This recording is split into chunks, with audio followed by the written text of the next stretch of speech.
Us, abandoned ship. We're not caring about this car. We're thinking about the next year. Exit clauses, yada yada yada. Hulkenberg is the blue shell right now.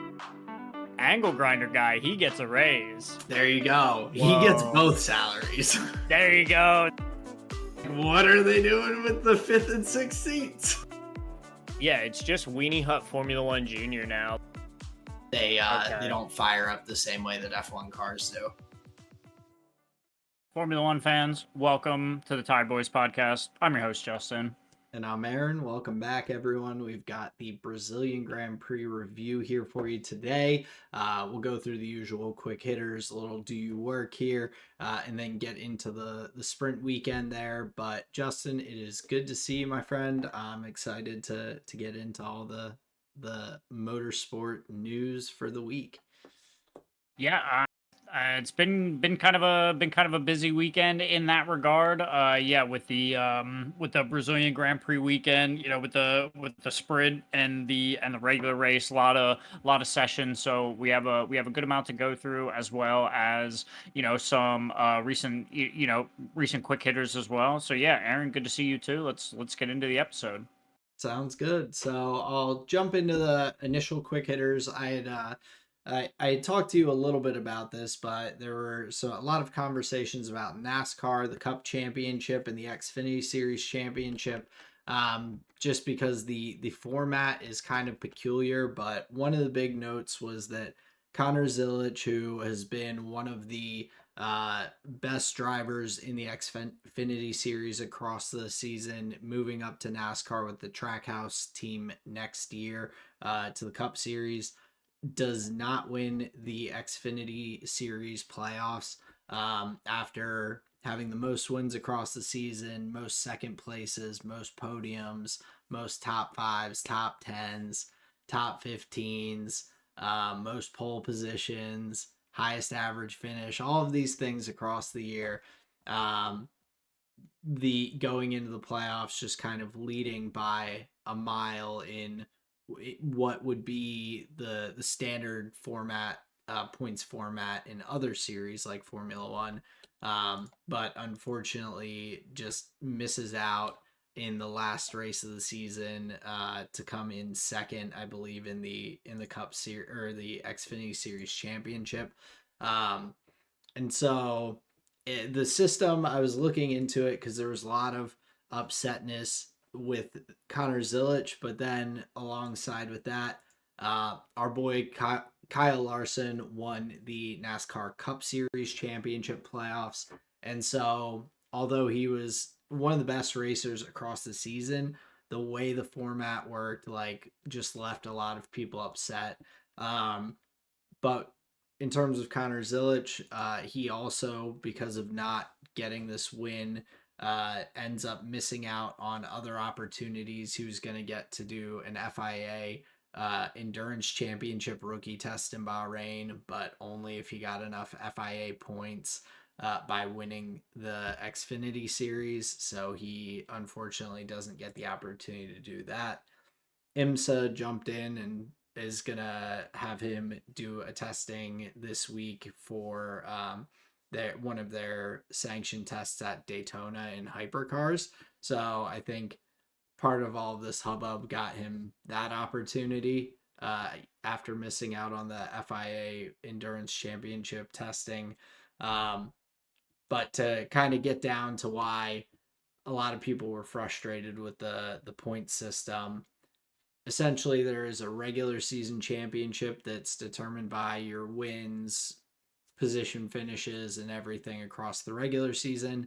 At the end of that, the top 12 in the Xfinity Series or top 16 points finishers in the Cup Series go on to these playoff races where the bottom four are eliminated each round and they go down to a final four.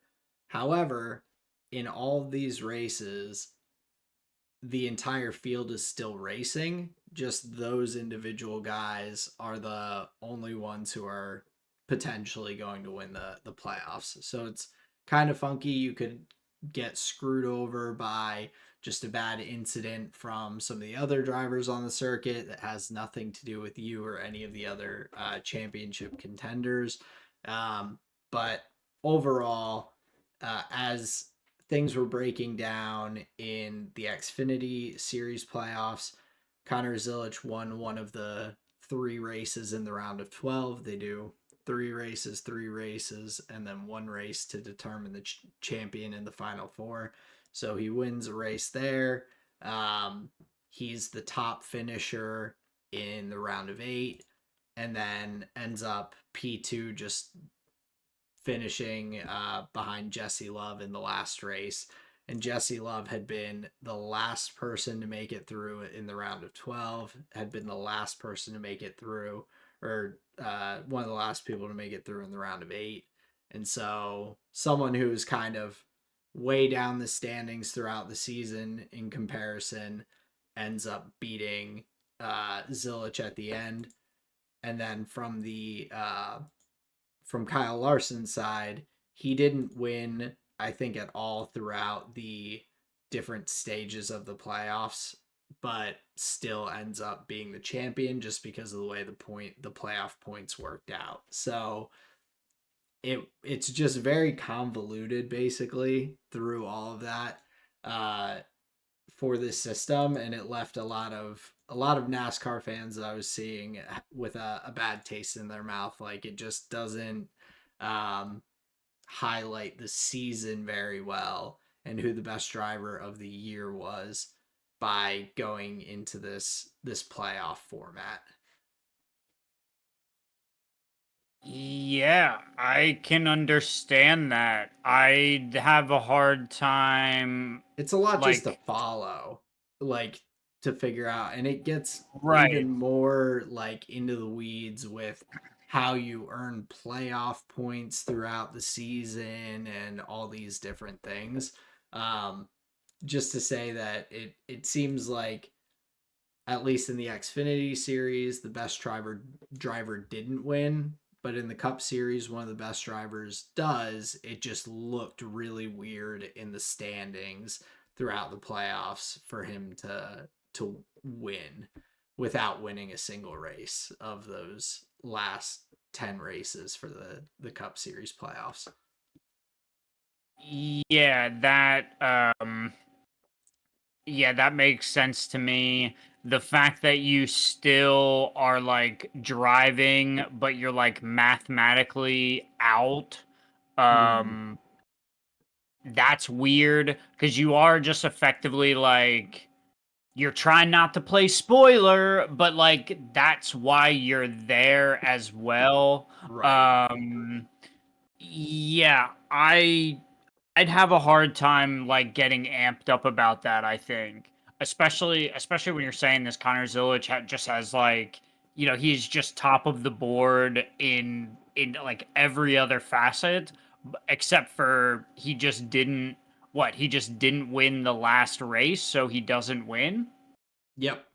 That's it. He had the most points during the regular season. He won the regular Yeah, season that's championship just so by random.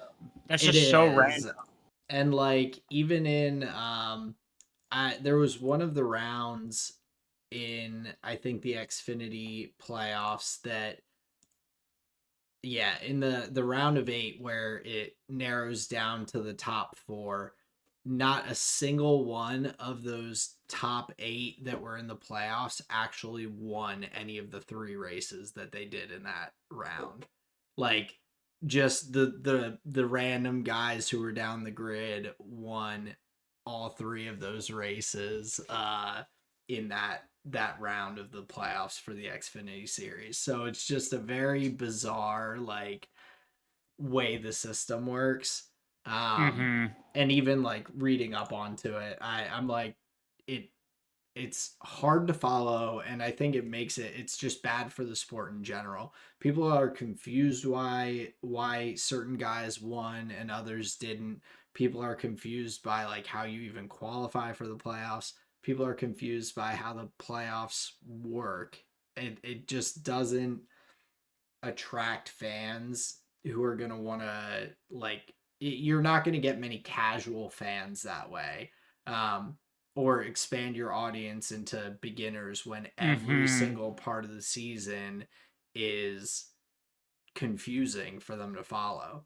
Like the races themselves can be enjoyable, but even with that, you have the different sections of the race that's broken down and the restarts and all these different things.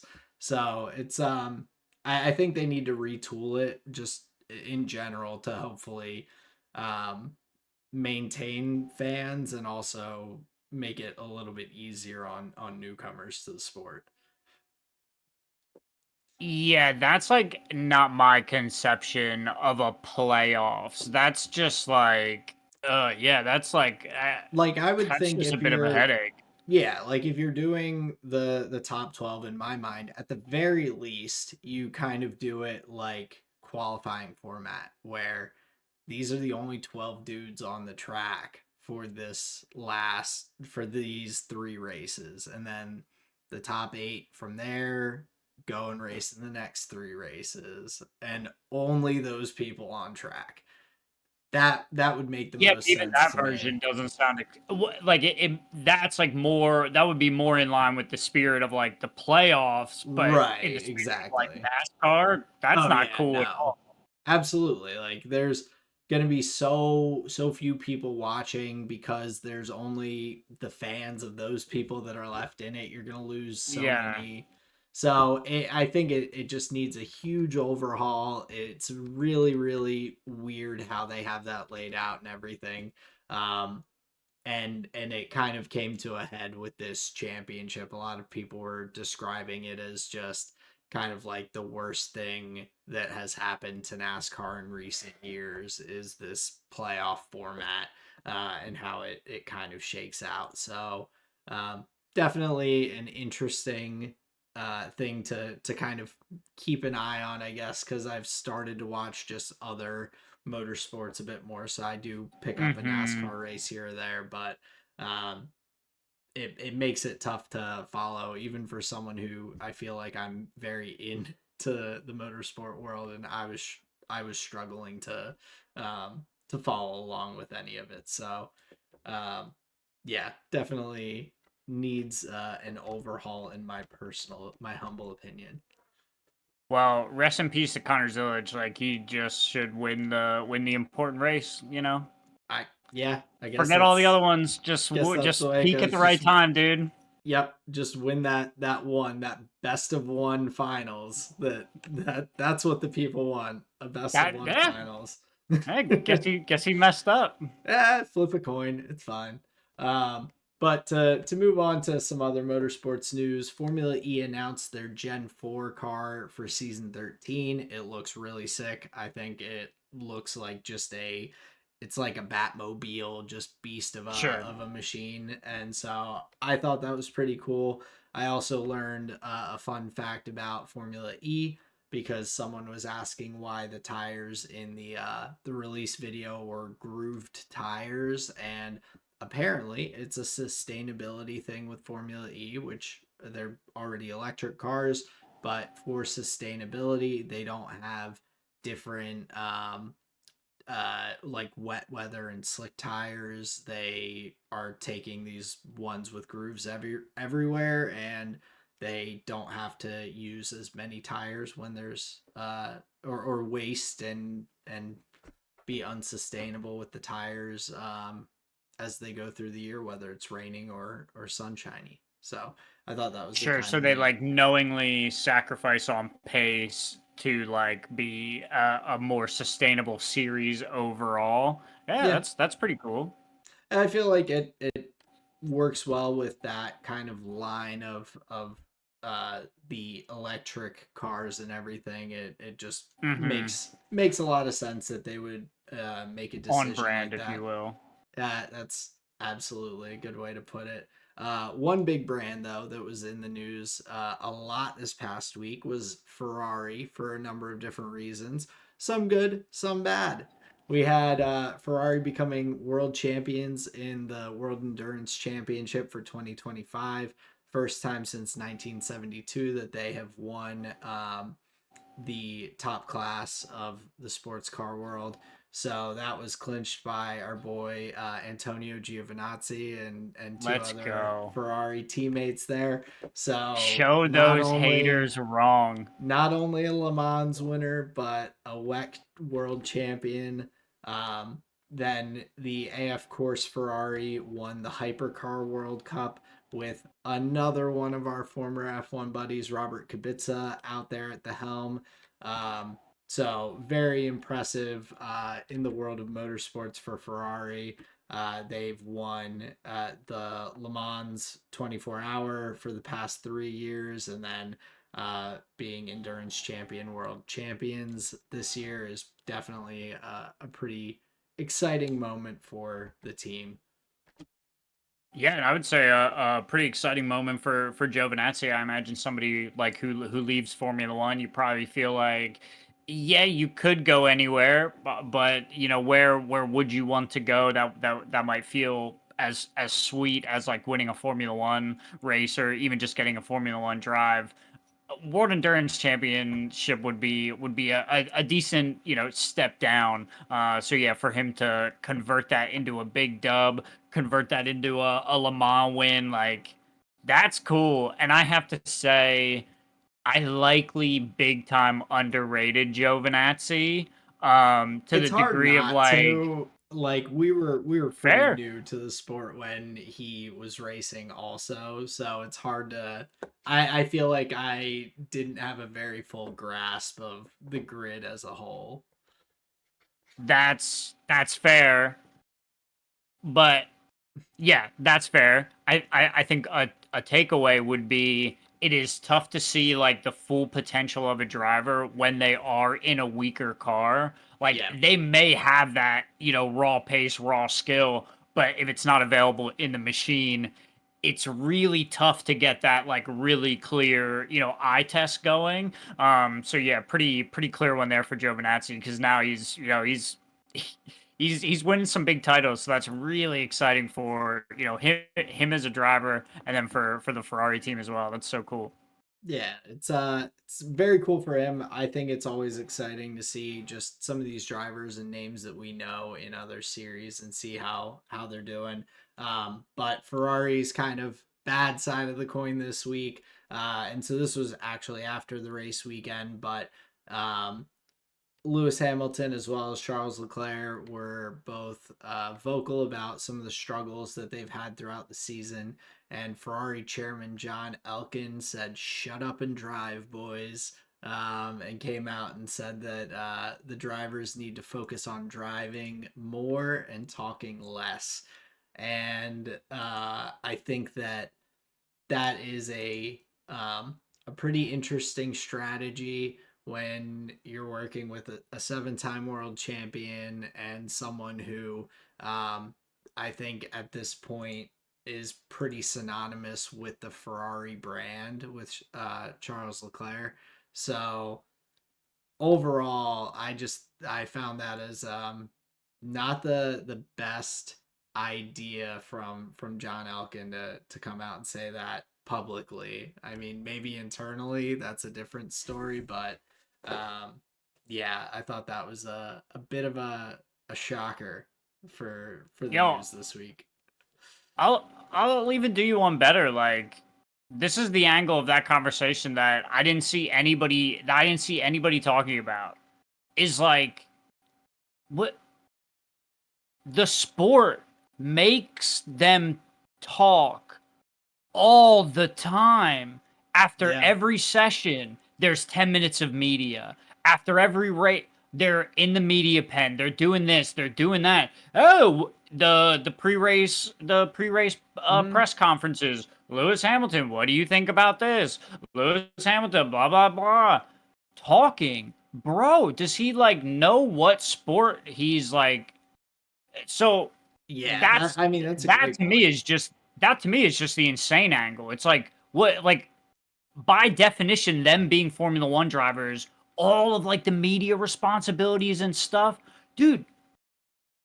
Yeah. I I just have a feeling he doesn't understand like the minutia of like Formula One drivers' responsibility, because a large portion of it is communicating to the public, whether it be in the media pen during the race Mhm. weekends or all of like they call them activations that you do with companies, all the social media posts, all of these things. Bro, talk less. What are you talking about? What are you Yeah. talking about? You want Lewis Hamilton to market himself and Ferrari less for you? Hey, all right, bro. If that's what you want, sure. Well, and You that's see what I'm that's saying? Like, it's crazy. Oh, it's insane. I mean, you have two of the top three probably fan bases of individual drivers in your team. Like when there were conversations about Leclerc potentially like looking at signing with some other teams in 2027 or whatever it is, like Ferrari stock prices dropped because the brand is tied to Formula 1 so tightly that they were losing money as a company just because there were rumors that Leclerc was talking to other teams for his future and everything. Like Hmm. and you're going to piss off the two fan bases of the two of the most famous drivers in the championship. Like Hmm. that's insane to me. Like you're hurting you're Hmm. if you lose both of those guys in 2027, like you will lose a ton of fans. Every Lewis fan Hmm. that followed him for Mercedes, you'll lose a ridiculous amount of Ferrari fans. The Italians are gonna want your head on a spike. Like the Tifosi will not be happy. They will be storming the racetrack and the Ferrari like facilities. I mean, I just thought it was mind boggling to come out publicly and say that when and maybe it is just the lack of awareness from that level like you said because I can't comprehend that how he would have thought this is going to go over well like in any realm of possibilities. I thought that was just wild. Yeah, I agree. Who was the oh man, I'm just stalling. Was it Alfa Romeo's some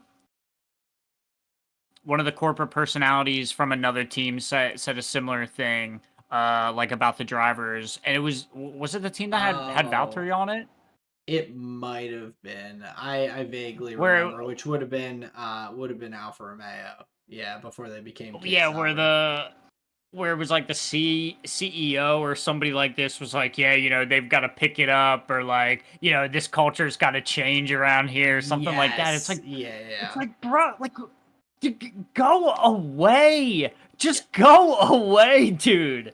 It's not like a flip of a switch where week to week Alfa Romeo is gonna like go from being a back marker to beating like Red Bull and Mercedes on the weekend. It's yeah, I do remember that. I don't specifically remember who, so I won't throw them under the proverbial bus, but um whoever you are, you know what you did.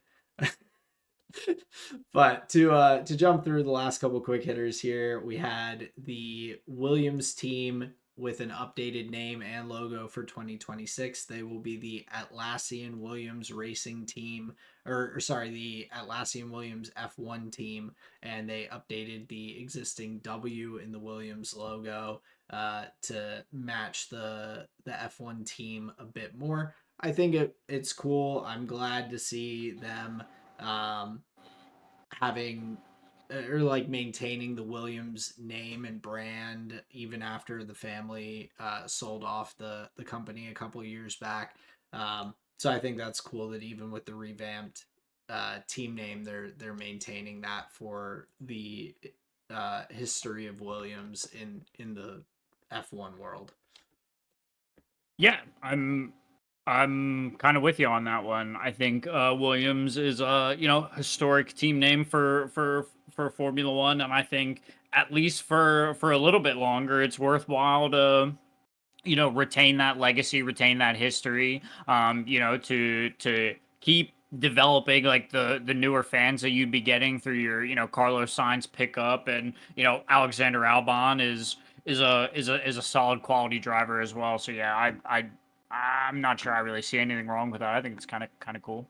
Yeah. So just we'll have some updates to liveries, I imagine, in future years as well. They did the golf livery this weekend in Brazil, so I think we'll see some more opportunities to mix some of those things up with sponsorships and all.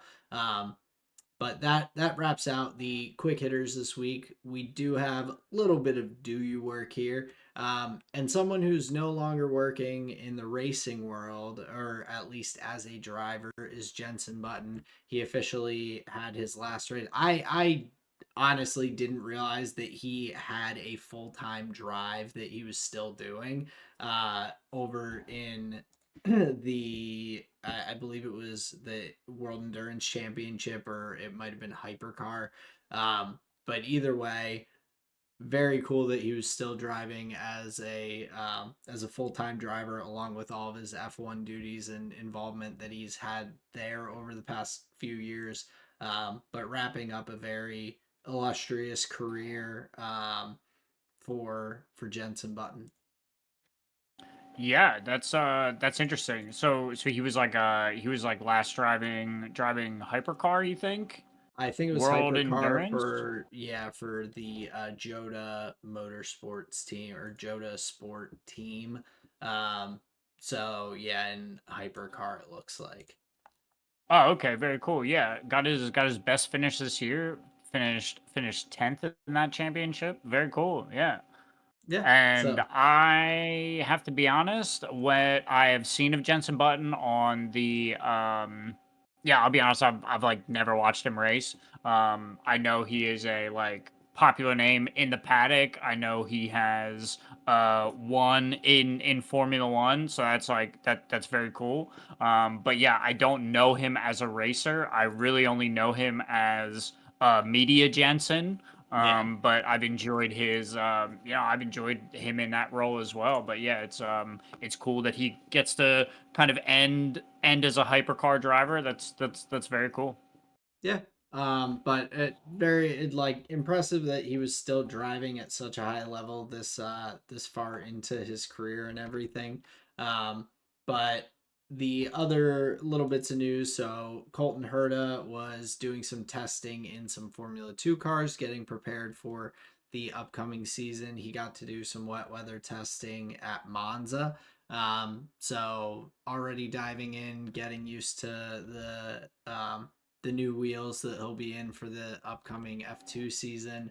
I think it's going to be a really intriguing F2 season, having some of these older drivers from other sports diving in.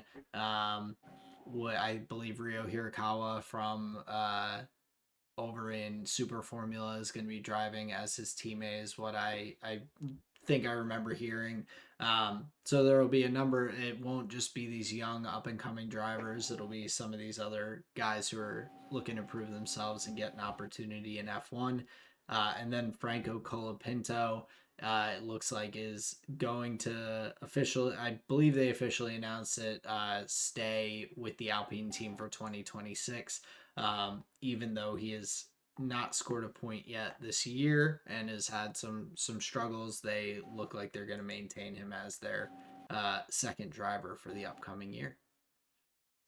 That's actually really surprising. I would not have guessed that. He was not very impressive. The car was not very impressive.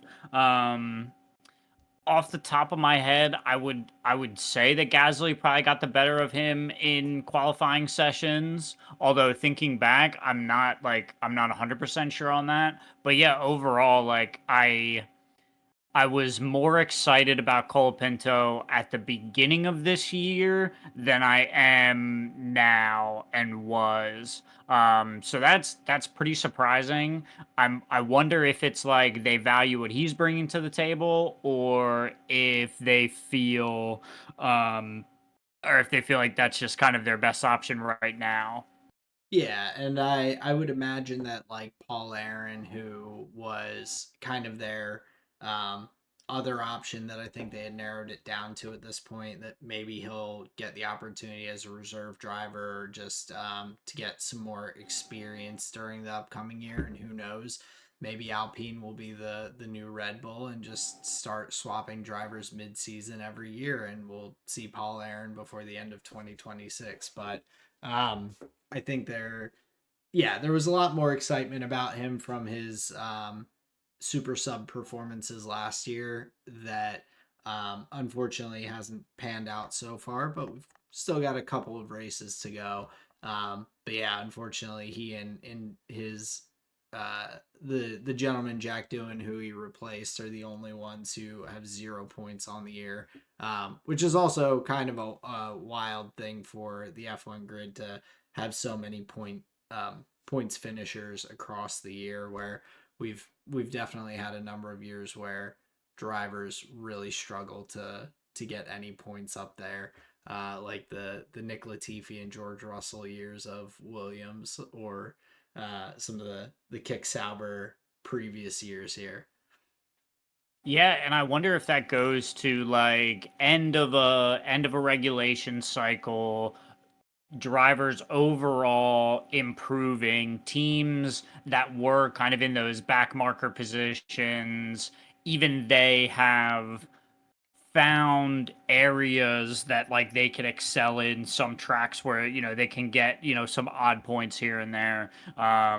So and then you also see this like in the qualifying sessions that we've had, cars in the full top 10, cars separated by like it's like 2/10 or something, and like hundredths and thousandths separating positions and stuff. It's like, yeah, I just think I'm just gonna coin this term. We're in an era of freaks. Like the skill is just getting better. Like the average floor of the driver is just getting better. There Yeah. there are no Mazepins left. I mean, that I think that's great that we don't have too many drivers that are not there on merit. I think it does Right. make for a more talented field. Um, and yeah, I'm sure we'll talk about it a little bit more later on when we're talking about the race. But like you said, the this was the closest Q3 in Formula One history this week in Mm-hmm. qualifying. It was five tenths that covered the entire top 10 of the field, which is Sure. just wild, and that includes going from McLaren down to P9 and 10 in qualifying, were Gasly and Hulkenberg.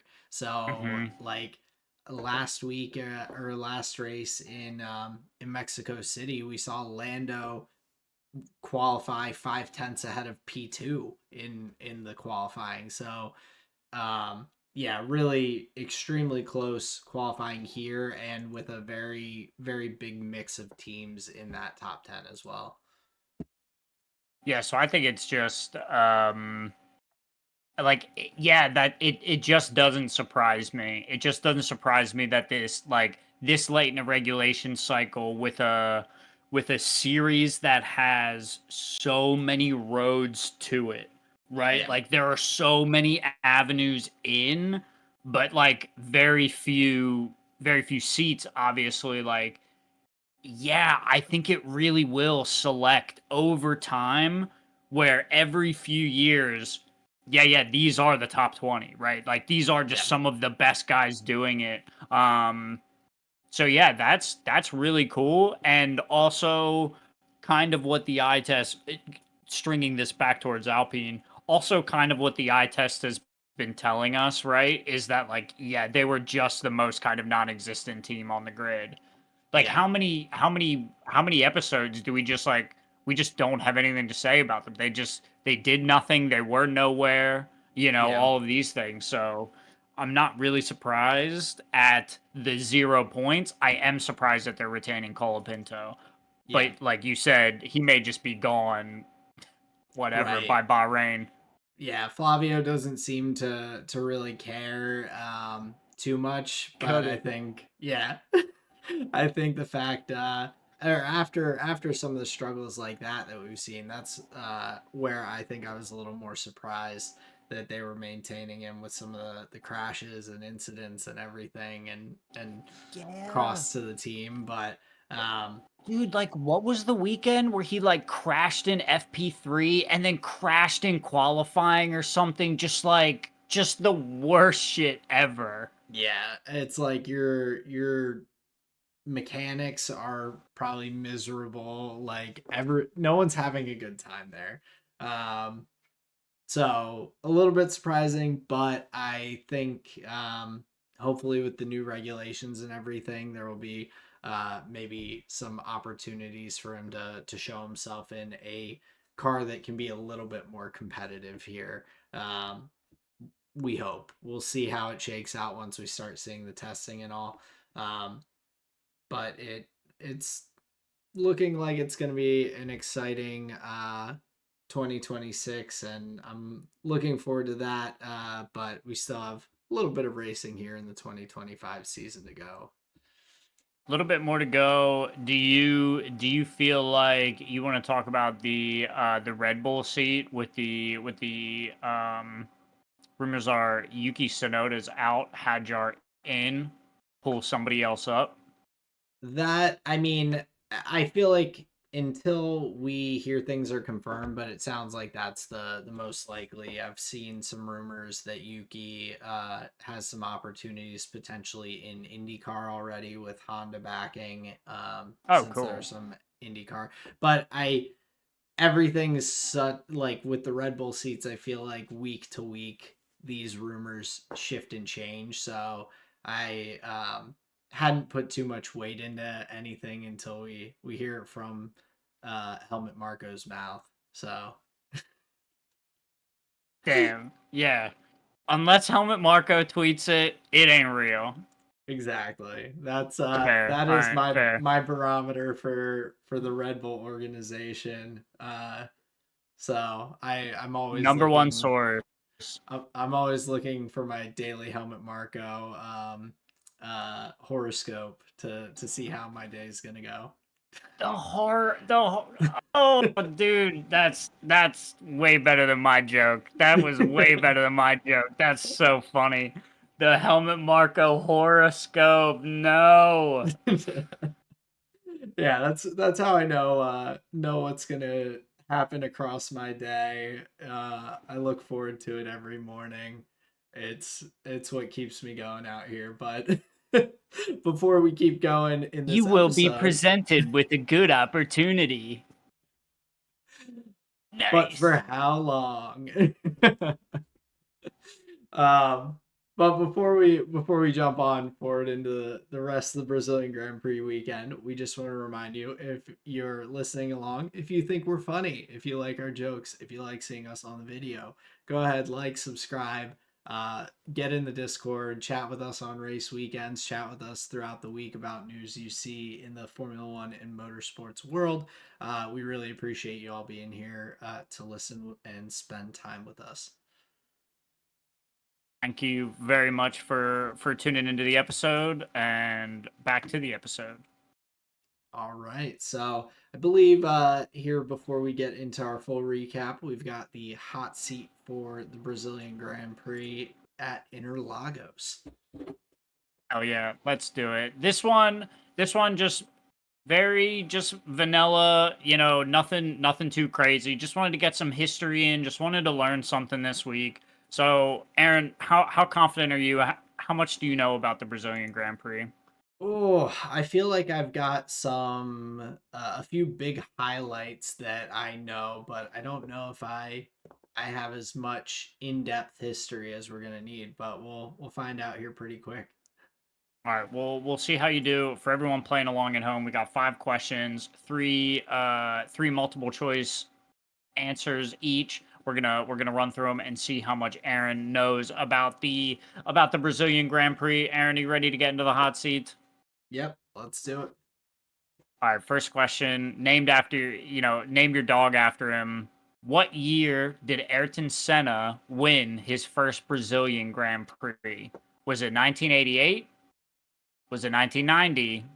or was it 1991? A, B, or C? I'm gonna go A 1988. Wrong. Oh, Sorry, sir. It's 1991. okay. I was the first year that popped to mind was 87, so I was like, okay, 88 was one of the answers. I'm gonna go with that. So uh boo. Okay, 0 for 1. We were close. We were close. All right, question number 2. The 2003 race was particularly exciting, having to be decided off track as there was so much confusion after the Alonso crash. The FIA Court of Appeals in Paris decided this driver would be the winner after new evidence comes to light days after the race. Was the winner of the 2003 Brazilian Grand Prix Giancarlo Fisichella? Was it Kimi Räikkönen? Or was it C, David Coulthard? I will go with B, Kimi Räikkönen. Incorrect, sir. It was Oof. Giancarlo Fisichella. After all the commotion, he retained P1 after the safety car, and the rules stated that it would be whoever was in position like 2 laps before or something like this, and that landed on Fisichella, so he won the eeny meeny miny mo, as it were. Gotcha. Interesting. Okay. Yeah. Question number 3. In the 2007 race, Alonso and Hamilton were both beaten by this driver by 1 point to secure his first and only championship. Was it A, Nigel Mansell? Was it B, Kimi Räikkönen? Or was it C, Nico Rosberg? B, Kimi Räikkönen. Finally, we There get we a go. correct answer. All right, hell yeah. The Iceman, Kimi Räikkönen, wins his first and only championship, like we said, in 2007. All right, very cool. Question number 4. How many Brazilians have won the Brazilian Grand Prix? Was it 3, 4, or 5 Brazilians? Mm, mm. That's tough because I don't 100% know how many Brazilians there have been in Formula One. I'm going to go with A3. 3? That's a good guess. The answer is 5. Okay. So Now, we've got Senna, is Barrichello one of them? Do you know who the 5 are? I do know who the 5 are. Would you like me to tell you? You can get a Yes. bonus point if you name all 5. Oh no, you can go for it. All right, we have Emerson Fittipaldi, we have Okay. Nelson Piquet, we have Ayrton Senna, Felipe Massa, and Carlos Pache. Okay. Yeah, I was definitely not going to get all 5 of those. But yeah, I think Massa must have been who I was thinking of instead of Barrichello. Okay, gotcha. Yeah, I feel like Barrichello is like uh yeah, I'd like to see where he's from is what I'm saying. Question Oh, he number is 5. Brazilian. All right. I was okay. Oh, nice. Okay, but he's Just just Googled never it. won the race then. Yeah, I just double checked myself. I really thought, but anyway, go ahead. Seeming to have his best drives here at the Brazilian Grand Prix, Max has won 3 times under intense conditions. Which driver has been on the podium with him 2 times out of those 3 at the track? Is it A, Ocon? Is it B, Gasly? Or is it C, Alonso? That's that's wild. That's your Max fact. That's your That's a Max fact, though, that's bro. a good one. I'll go Pierre Gasly. You are correct, sir. It is All Pierre right. Gasly. Wild. That is a very interesting one. So Pierre Gasly, another one who has had some very successful Brazilian Grand Prix. Um, Mm-hmm. so 2 for 5, Yeah, because not it's my best this week. yeah, I think it's 2019 and 2024 were the were like the real crazy ones that he got the advantage. But yeah, man, 2 for 5, 2 for 5, not great. We did dip back in the history books a little We're bit, learning. just for for some winners. So that's not the easiest thing. But yeah, I was surprised you didn't get the Ayrton Senna one right. Yeah, I feel like I should have, but I'll admit the ears are not always my best. So Sure, I was not the I didn't have an easy time in history class remembering when the Louisiana Purchase was signed and all of those different things. So um, but we're learning. Got sure. some more information for the future. Hey, don't worry, dude. I couldn't remember if Bonaparte was a person or like a bagel type, So you're fine. But yeah, getting into a pretty exciting Grand Prix weekend. We had the sprint race, sprint quali, and the Grand Prix. But Justin, why don't you hit me with one of your salacious headlines here for the week? All right, so this is going to go back to one of our previous conversations here. Blasted on track, blasted off track. The Ferrari drivers with a nightmare of a weekend, horrible, horrible race, and then it just gets heaped on to by, management and people who I don't even think know what Formula One is, unfortunately. Yeah, I mean yeah, they didn't have the best. They didn't have great pace in practice. They were, I believe, P18 and P19 at the end of the only practice session. Struggled in both qualifying to keep up with their main rivals here in the championship with Mercedes there for P2. Um and then the double DNF in the Grand Prix was a really rough way for that to wrap up the weekend for the Ferrari team. So yeah, really rough one, and a huge gap now for Mercedes picking up a lot of points with only 3 race weekends here to go. Yeah, that was a really tough scenario. I think in the race specifically, like if you look across some of the other sessions, like they were like fine as far as like pace is concerned, given a couple positions, but the race was just awful between a like you want to say an uncharacteristic mistake from Lewis. I think his Ferrari season overall, you would not say is like one of his strongest, but Yeah, you don't feel like it's like him making a whole lot of mistakes. I think this one was a driver error on his part. So making his day harder for himself, and then therein having to retire the car, from too much damage, being like effectively undrivable at that point. So I think the Sunday went really, really bad for them. When you are battling for those final points towards the end of the season, you've got prize money in mind, you've got wind tunnel time in mind, you want these points, man. You want them. And yeah, and this is not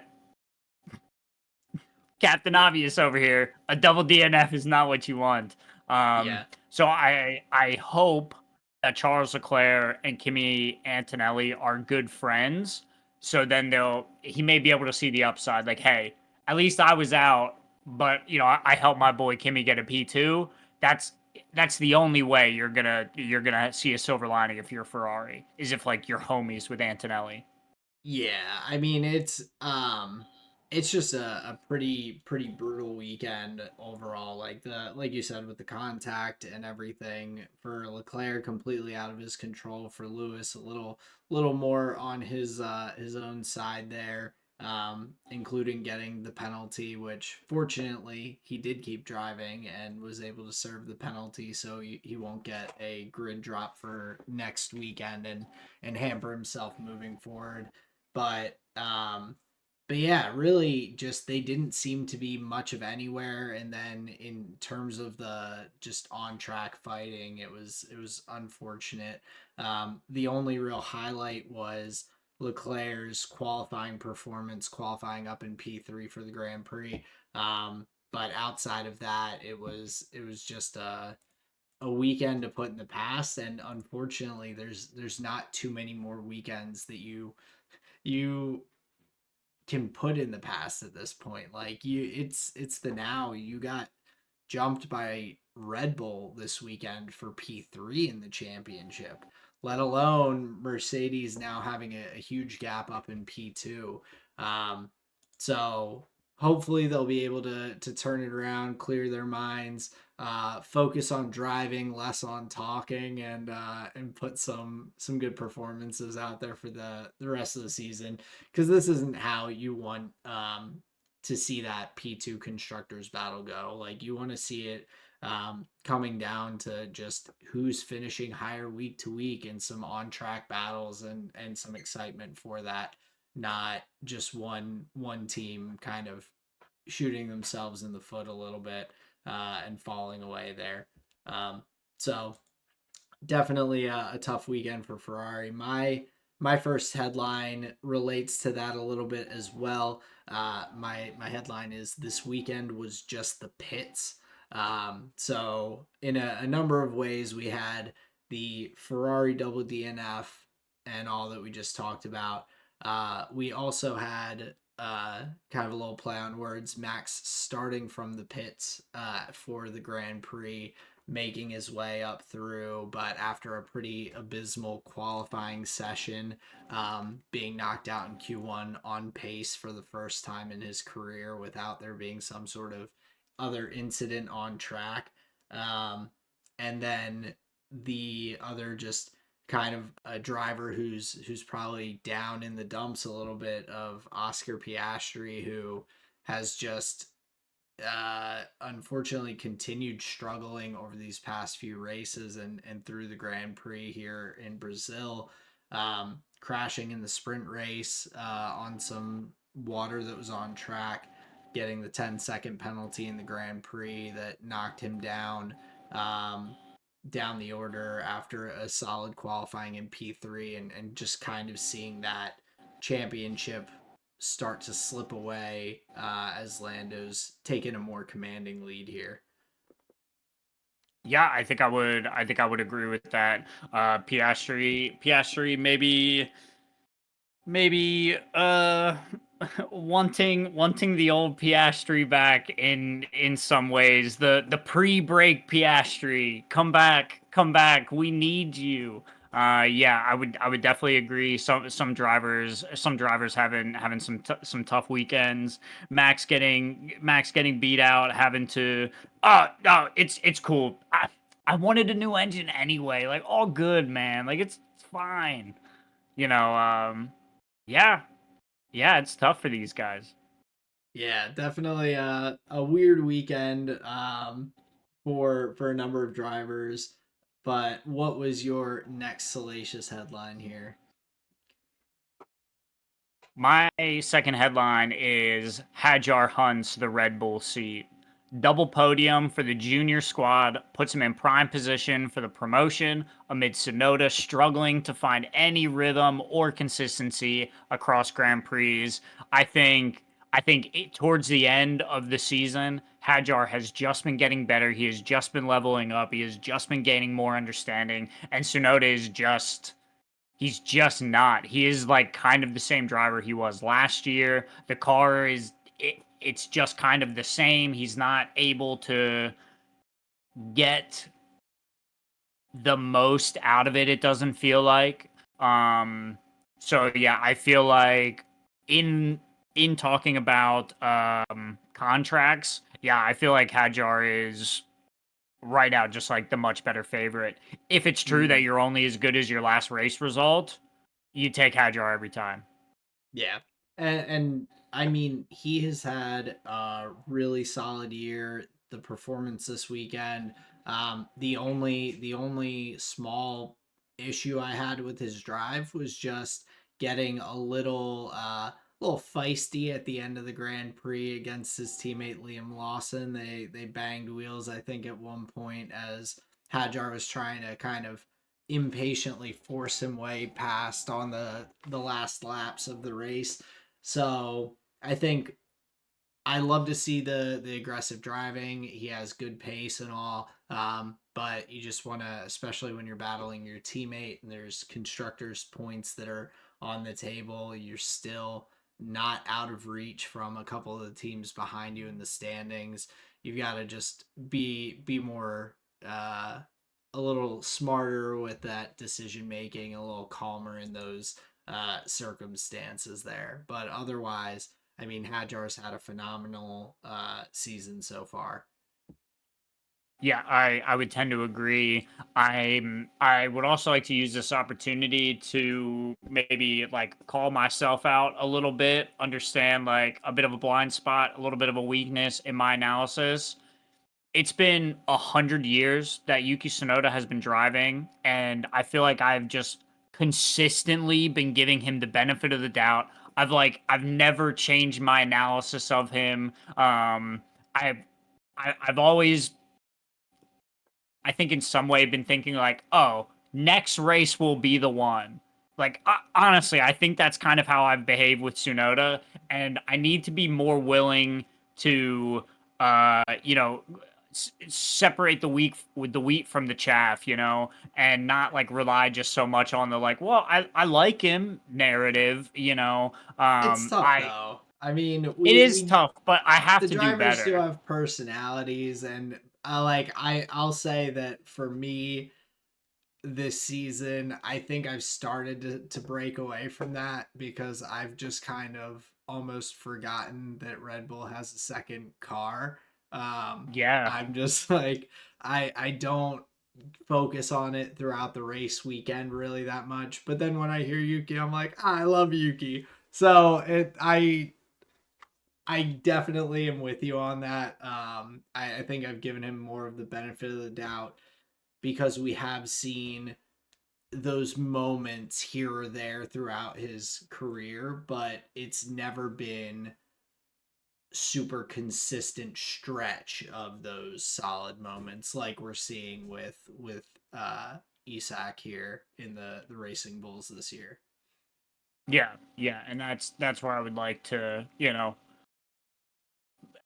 make my yeah, just be a little what's the word? Self-aware, in where I'm not being so whatever, observant. I don't know what the word is, but that seems fine. Oh, just So yeah, having a that blind spot for Yuki a little bit.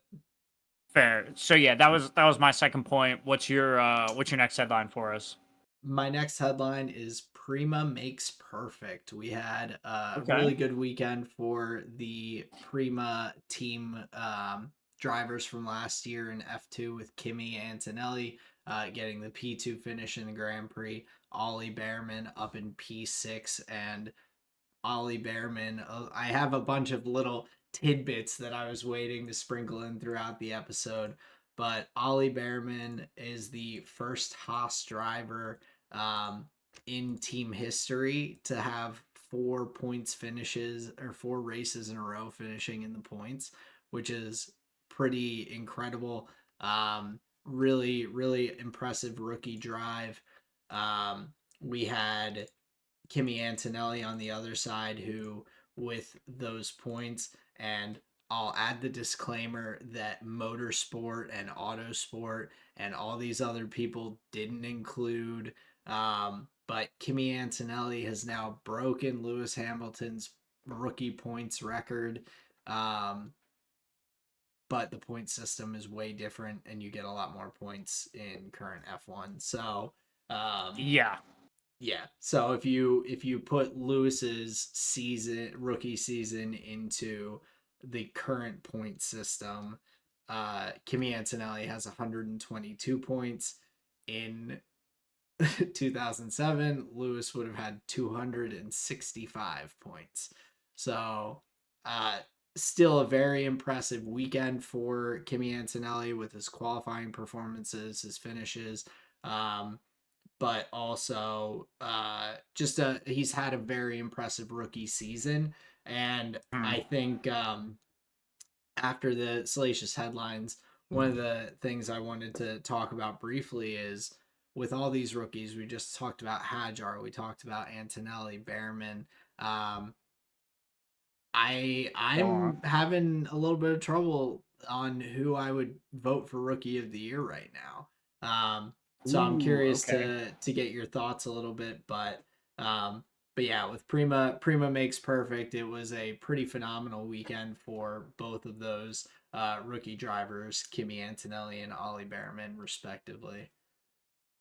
Yeah, if we just forget that Kimi Antonelli just like wall rode, just like kick stopped, Charles Leclerc to keep his own race going. Yeah, I think it was great. I mean, Oscar got the penalty. That's a whole nother story, but That's what's really funny.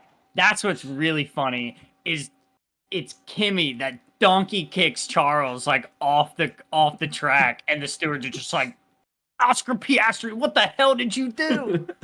Wait, what? yeah, it was I think the tempered opinion of that incident was just that it was a little bit of both. Kimmy shut the door a little harder than he probably should have. Oscar also locked up, unfortunately, on the inside. So just like bad bad luck situation for Leclerc. The other two guys both had their little parts in it. Charles was so far on the outside, like you can't see anyone in the onboard camera to his left until he's getting walloped. So that was a yeah, just a tough spot for him, but yeah, a funny moment to some extent that yeah, the stewards were like Oscar Piat. It was they must have thought he was Ocon or something. They saw Oscar and were like, "Oh, 5 seconds for Ocon," just ready to pile on the penalties. I'll say this about Leclerc. I I believe them when them being the FIA. I believe them when they told me that they were gonna secure tires to the like wheel wells or whatever. Like every time a tire, like the rubber goes like rolling, I'm like, wait, didn't they say they like didn't they like fix that problem? So they the rim like doesn't go anywhere. The rim has like wires that hold it on as far as I Okay, understand. And the tire should typically not separate from the rim without sure. getting donkey kicked off the track as you put it. Dude, um it was like that's yeah. funny, man. That looked Oh, funny. it just went sailing down the runoff And it area. and it broke like immediately. It like Oh yeah. ripped the tire just oh my gosh. Straight But yeah, off. in my brain like that literally is the thought that I'm having. It's safety brain. I'm like, "Wait, I didn't think that was supposed to happen." Yeah, I mean, ideally not, but I think at some points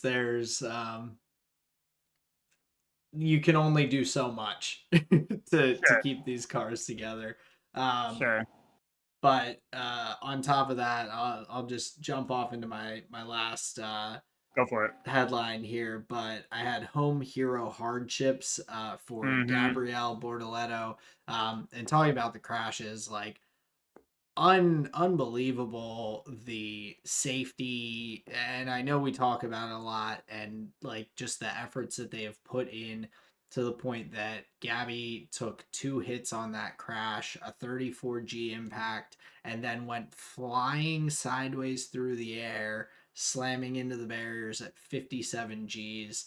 um just a super like scary moment. The car was absolutely demolished except for the cockpit. I mean the wheel, everything was just shredded. And so an unfortunate weekend for him, and then getting knocked out in the main race by, I believe it was Stroll. So DNFing in the sprint as well as the Grand Prix, but um, yeah, tough weekend for him, but just wild that he had that crash and then was still ready to go for qualifying a little bit later and for um, the race the next day after taking a really hard hit.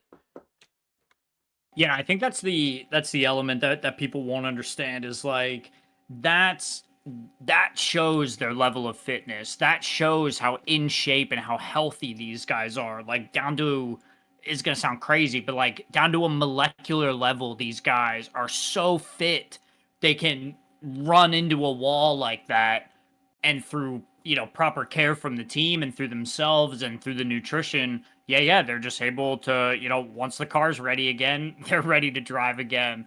Yeah. It is like the an impressive element about the drivers of the sport that you don't get to see very often. You don't really get to see them like exhausted or spent or like pushed in a way that you may see like other athletes or other individuals like getting to the point.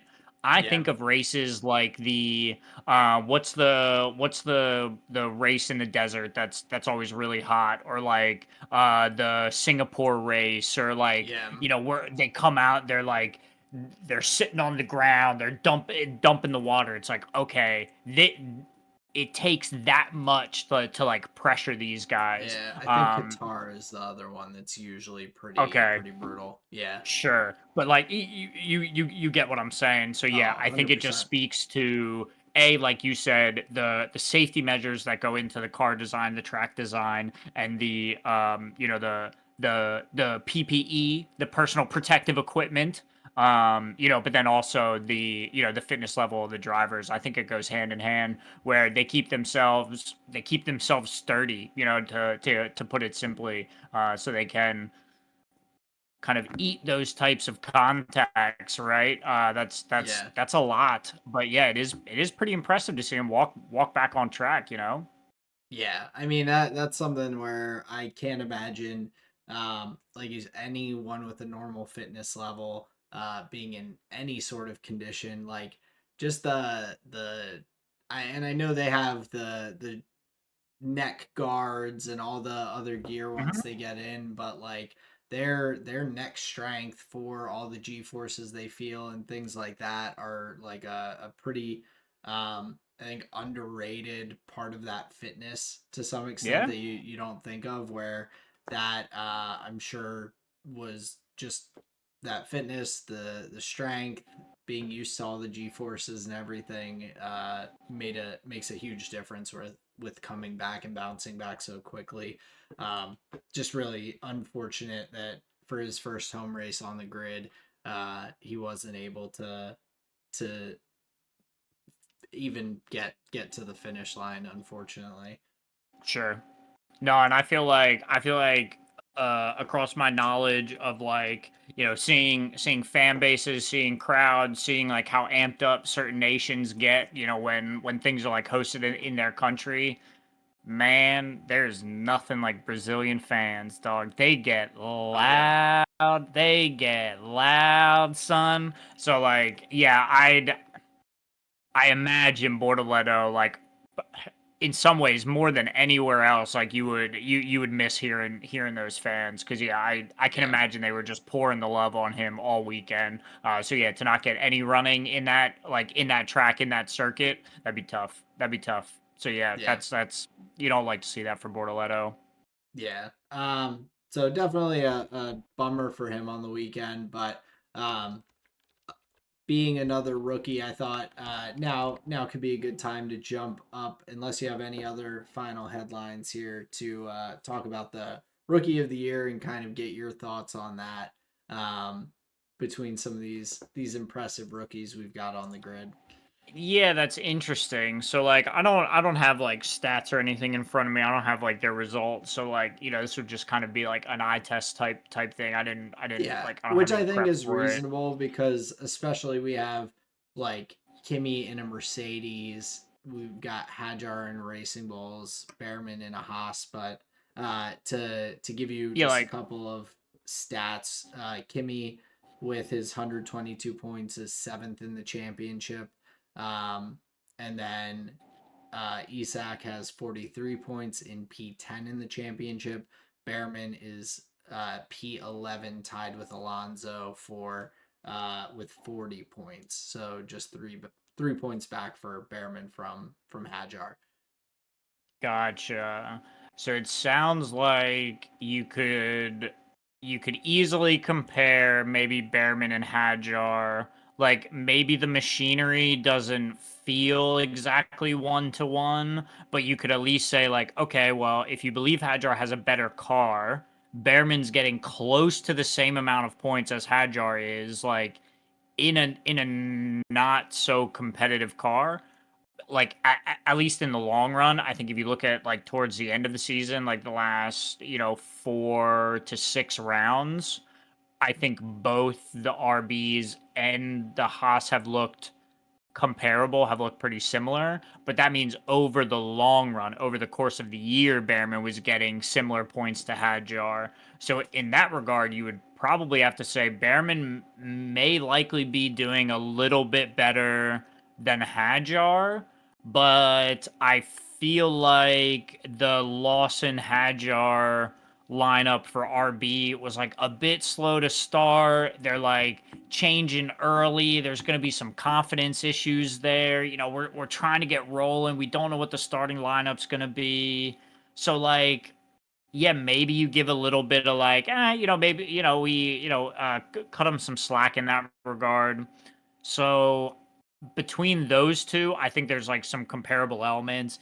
Antonelli being in a Mercedes, I think he's going to have more opportunities to look good. Yeah. But we got to remember the Antonelli like home races. Dude, he he crashed out at what's the first one? The no, it's not. Um, yeah, Emilia What, Romagna is the first Italian Grand Prix. they had that this year? They did, yeah.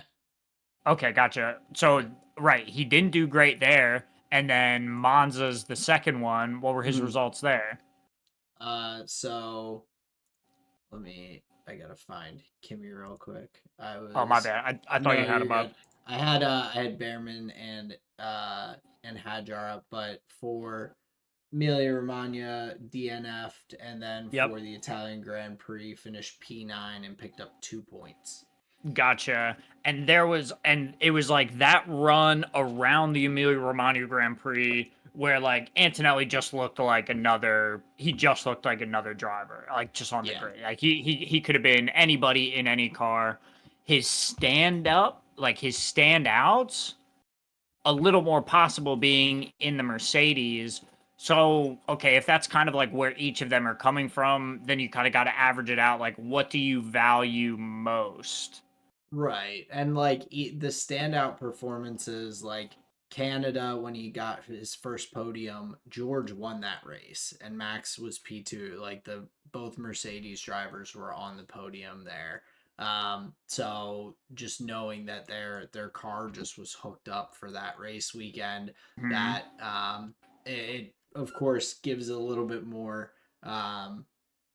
possibility for that kind of ceiling for Antonelli in his first year, and then here in Brazil with another just really solid weekend. This is what I would call his, like, in my opinion, just standout performance of the year, because Sure. he was beating out George in all sessions across um, for qualifying and everything for the sprint for the Grand Prix and all.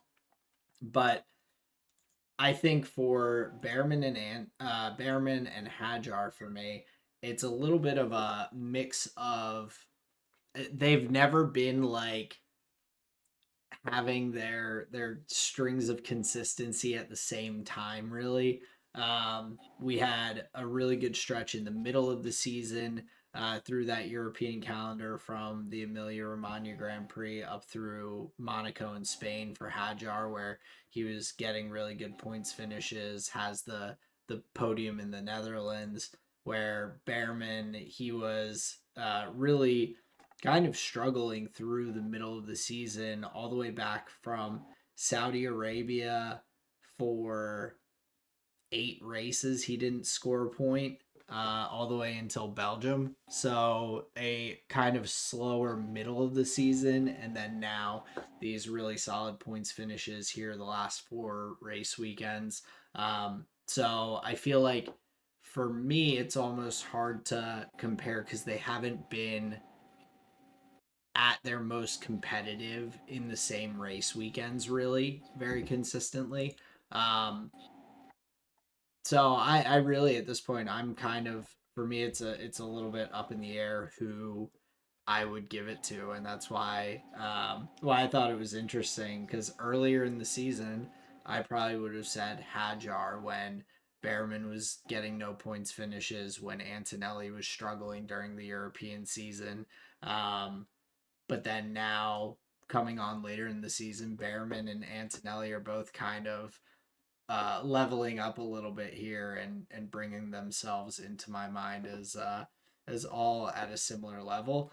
And I think that's just another thing that's super exciting about this grid and the drivers we have. Like you had said, with the quality of the entire grid, that includes the rookies. Like Bortoleto and has been an F2 champion, an F3 champion. Like he's very, very strong, just not in a great car. We have Antonelli, Behrman, Hajar, who are having really impressive rookie seasons as well.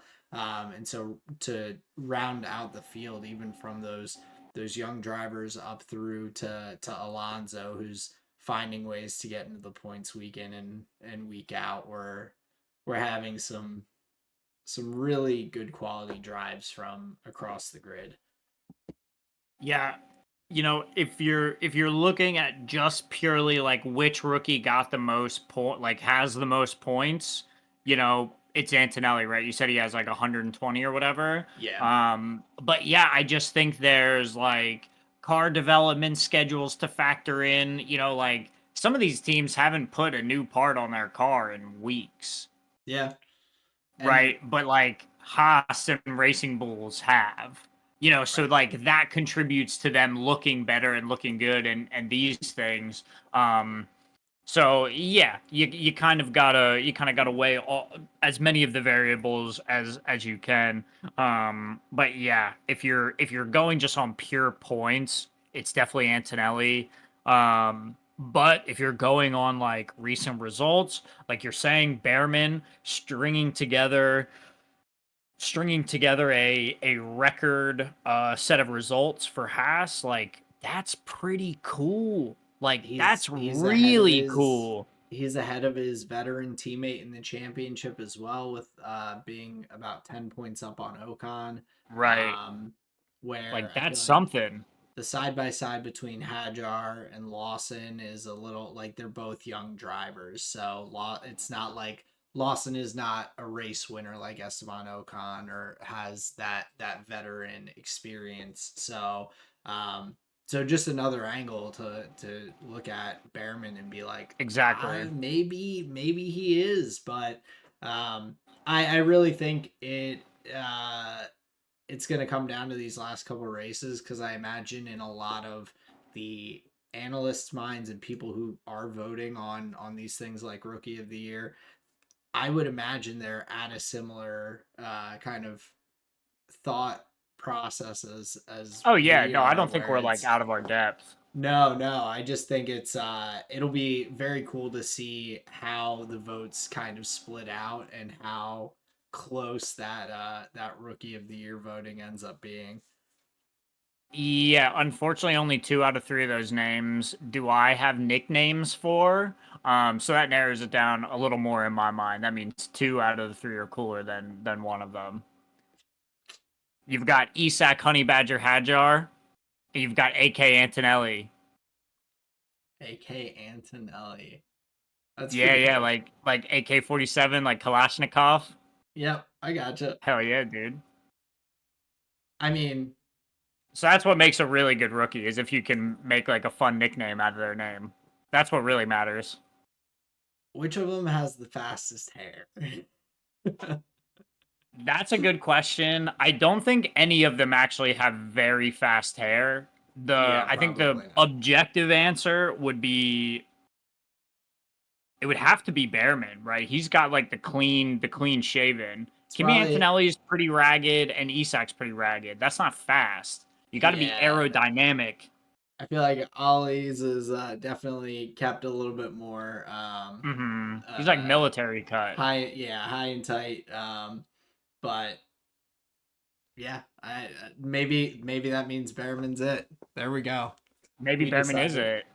That's the thing. Like you can no matter like you can stack them up however you want. You can pick your poison basically.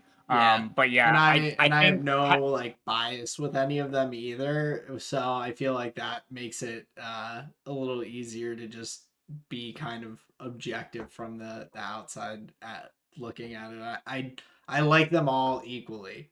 I'll put it that way. sure, sure. I think that's pretty fair. But yeah, let us know who you feel the rookie of the year is. Drop it in the comments. Let us know. But yeah, Aaron, I'm curious. Do you have further thoughts on the race? Any teams that you would like to talk about, or are there some other talking points you want to get into? Yeah, I mean, just the things that we haven't really hit on too much. But Max, with his race and everything, I know we've talked about it and all, but I think my biggest um, question mark on the weekend with Max was just the decision from Red Bull to have him pit for the third pit stop there at the end of the race. He's leading the race. He has track position, and his tires were the mediums were I think about 8 laps older than the guys who would have been coming up behind him. I felt like he was probably able to go the race distance at that point. Um, but the team brought him in, and I thought that maybe wasn't the best position. I think I would have personally liked to see him try to protect position on track, get the medium tires to the end of the race, but then instead of opting for the soft tire to pit go on the soft tires, which he was flying on. Um, I think the track position maybe could have gotten him that P2 instead of the P3 finish there. One blind spot for me is not having like the timings, like the lap timings on during the race. Yeah. However, I think during the broadcast, Jolyon Palmer and Alex Jakes talked about the pace difference between the McLaren and Max, like when he was leading at that point. I Mm. think the pace was like real, like I think it was really different to where I guess the assumed position from Red Bull would have been in the amount of time left in the race with if he keeps doing those lap times and we keep doing these lap times, they will catch us and beat us. And so they figure like maybe the position that we can get, you know what I'm saying, like with the pit Yeah. stop. If I Well, remember correctly on the broadcast, they did talk about the lap time difference. I think Max was like way slower. he was but So that's why. I think he could have I think he could have kept P2 though because Sure. compared to Lando, yeah, Lando would have gotten past him. Lando's tires were also very fresh and would have started to fall off a Very little fresh. bit. Well, I think at the time when they said that, it was like just a couple laps into the stint. And Sure. so I That's just a think, funny way to say oh it, I yeah, think. but I think at that point, Lando would have lost some pace as the tires got older, and maybe he wouldn't Sure. be gapping Max by a second a lap. But I think Max could have held off Kimi Antonelli probably to maintain that P2 on the other side of the coin, because instead having to fight through George Russell just to get a run at Antonelli there at the end of the race just made it a tougher prospect to even get on the podium, let alone uh, try and go for that P2. So I thought that was I don't think it was like a bad decision necessarily. I think they were obviously basing it, like you said, on the data and the lap times. The pit wall has a little more information, but the Yeah, medium tire stint that Max had done before looked pretty strong. So I personally, I was like, he's in first. Just let him go. Just let him keep sure. racing. I mean, yeah, you're asking me about like, pit strategy. Like I'm watching it upside down on the couch. You know what I mean? Like I imagine the pit wall has like way more insight into why they stop. Yeah. And he already came from the pit lane, bro. Like he's on the podium. Like what more do you want from this guy? Like it's Oh no, fine. I mean It's fine. I'm definitely like happy. I think it could have been alternative exciting option to see at the end of the race. Sure. Seeing Max get the opportunity to defend instead of having to see him attack to make his way through. Um, but either way, yeah, a pretty insane weekend overall when you look at it. And they kept saying it on the broadcast. My dad and brother were listening as we were driving. Um, and they were like cracking up because Alex Jakes and Julian Palmer just kept being like, "This is really impressive, even for Max Verstappen." And they're just, Mm-hmm. my dad and brother were just like, "This dude's that good," and I'm like, "Yeah, he's that good." So it was yeah, pretty wild weekend after looking like it was gonna be um a tougher weekend getting the full change engine parts and everything overnight to get the car set up differently and start from the pit lane. Um, Also, an interesting other driver fact about that, but Max, Lewis, and Seb are the only three drivers to finish on the podium from starting in the pit lane in the past 15 years at least. So, and all of them had gone from pit lane to P3. Yeah. Okay. Yeah. So just an interesting point, but like I think that list Vettel, Max, and Lewis definitely.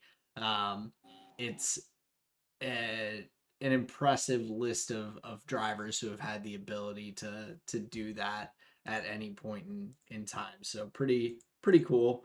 Um, but the other I think kind of question that I had for you about this race weekend is with Oscar Piastri. Do you where do you see this going for him for the rest of the season? I've really been very surprised by how much his performance has changed. I guess more so. Like he just doesn't look as comfortable. I don't know if it's nerves. I don't know if it's just the circuits that they're at right now and the calendar aren't his favorites or whatnot. But I feel like he's got some jitters out there, and I'm seeing it similar to when Max was facing Lewis in his first title fight back in 2021, where Max was kind of uh, becoming a little more erratic as the championship fight went on. Um, Last year with Lando, we saw some similar kind of things from him with his first opportunity to fight for a championship going up against Max. Um, and now this year, I feel like Oscar is having those same kind of growing pains with his first championship fight. And having some of these struggles down the stretch at the end of the season here. Yeah. Like unfortunately, I think every driver in a season enters in with an invisible number above their head of like how many bad luck moments they're going to have. Like it just will happen. Yeah. Right? Like even look at like the things that messed up Oscar Piastri. I'm no Oscar Piastri defender. I'm just, just follow me here. Like the crash in the sprint race where it was slick on specifically the curb and like the painted lines where it always is. So like it's a small mistake, he gets heavily punished. He wasn't the only one. In that same camera shot, Gabriel Bortoletto flies off into the wall and Colapinto flies off into the wall.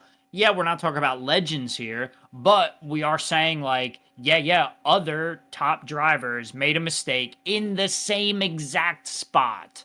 And it was Hulkenberg actually, so someone who is Uh, a veteran. So that okay, yeah, because gotcha. Bortoletto had his crash a little later in the race, similar instance and everything.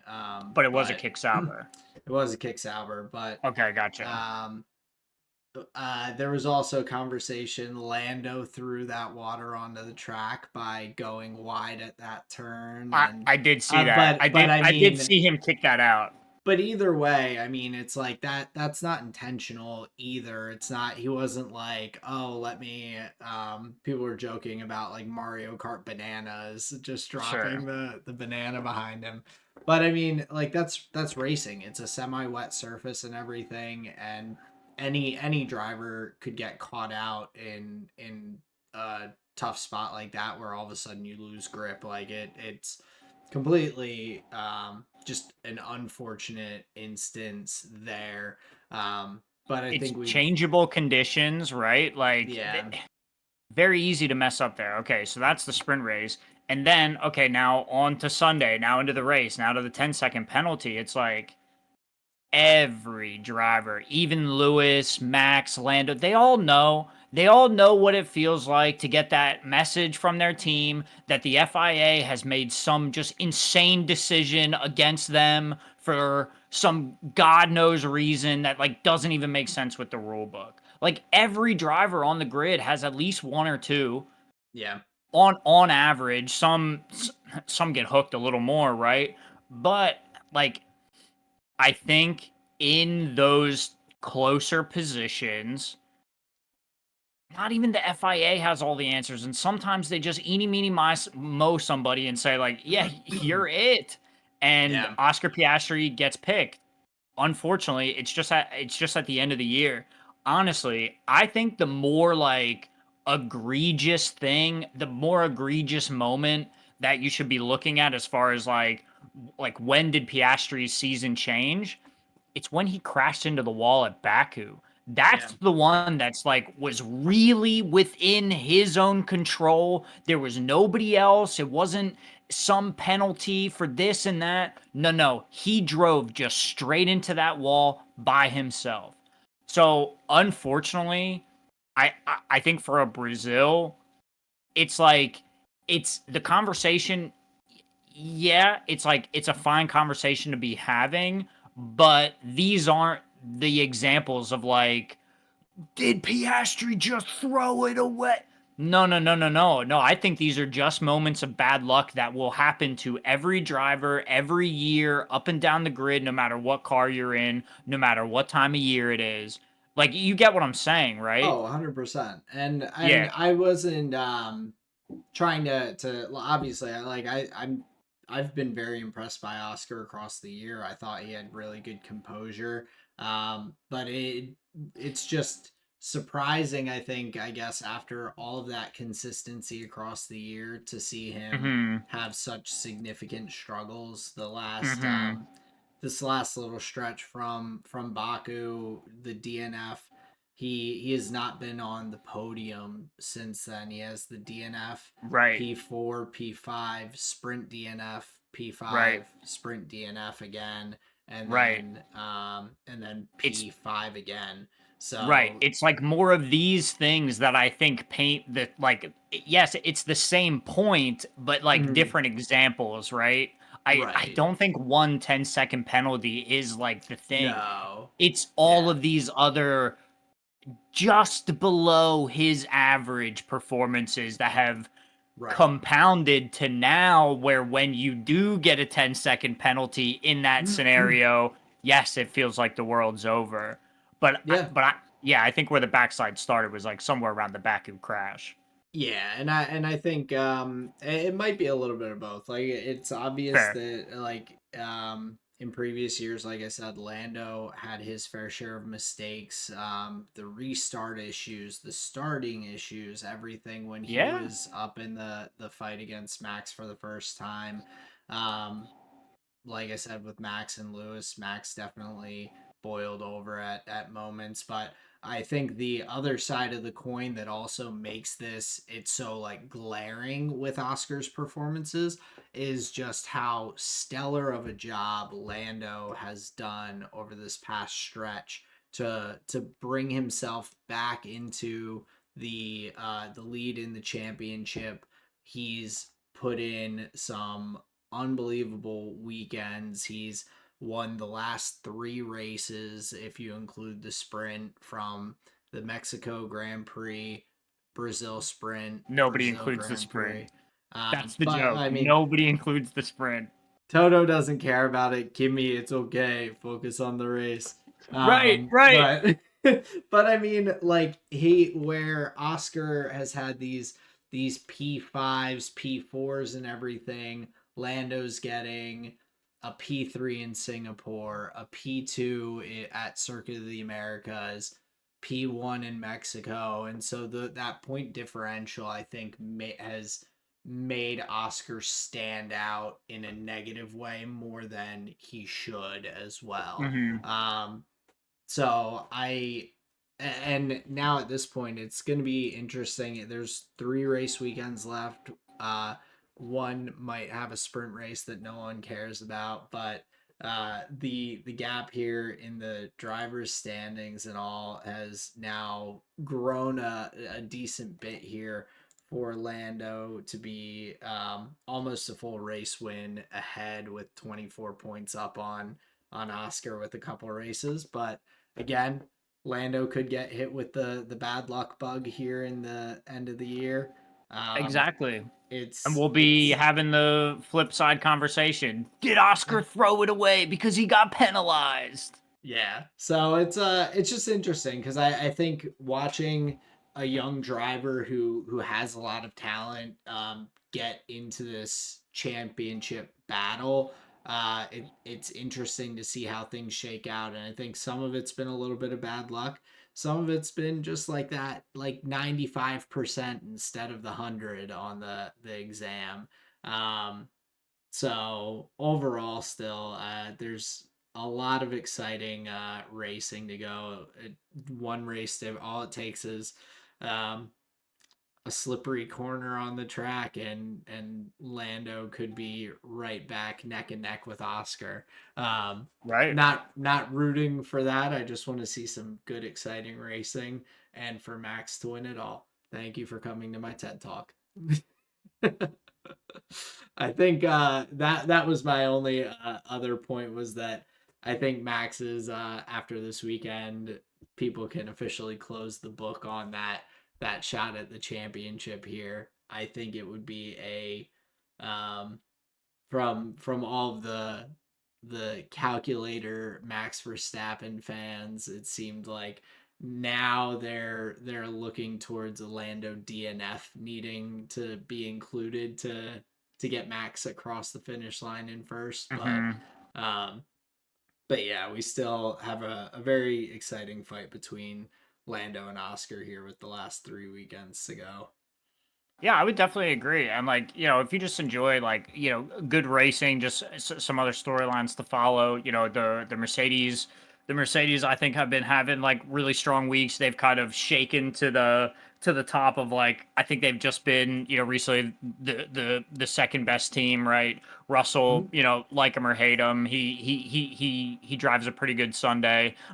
So yeah, I think the Mercedes are still like decent to watch in that regard, just as far as like weekend to weekend storylines. But yeah, I think for Max, it's gotten a little bit far out of reach, and yeah, I think Oscar has maybe made a few too many mistakes here to be able to claw it back. I think we are waiting for like I think you would be waiting for mistakes from opponent rather than like it being like in your own hands to Yeah. control that kind of thing. But yeah, I will be very interested to see what happens because like Yeah, yeah, man. Nobody gets out of here alive. Like anything can happen. Anything can happen when it's this close.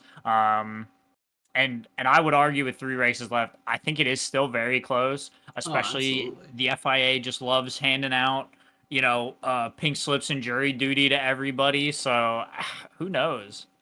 Yeah, I mean, Oscar's up to 8 penalty points. Maybe he'll get a race ban, and that's going to be the deciding Take factor his on license. Take his the. license. But yeah, I think my biggest fight that I'm looking at right now is the Max Verstappen P3 versus Ferrari constructors fight there. Max trying to solo the Ferrari team for third in the constructors, but uh, a pretty exciting last triple header that we'll have ahead of us, going from uh I've got to look at the schedule here. We've got Las Vegas, then Qatar, then Abu Dhabi to wrap it up. So Las Vegas a couple weeks out here. Nice. 2 good weekends of racing. Sweet.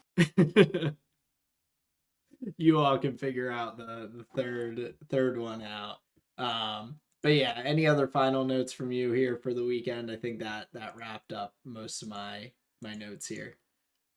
Um, yeah, I don't think so. I really don't think so. Like anything else is just kind of like yeah. I'm not really sure that I have anything like really pressing to go. What about you? I'll just give a shout out to Hulkenberg and Gasly for getting in the points in the Grand Prix. Okay, Gasly okay. picking up a point after a long stretch of struggling in the Alpine, so that was a nice little highlight. I when we have the opportunity to mention him, I feel like we need to, because like you said earlier, we go so many weeks without talking about the Alpine team very much. So yeah, little shout out to Pierre and Nico for their points finish. But otherwise, I think that wraps it up for me.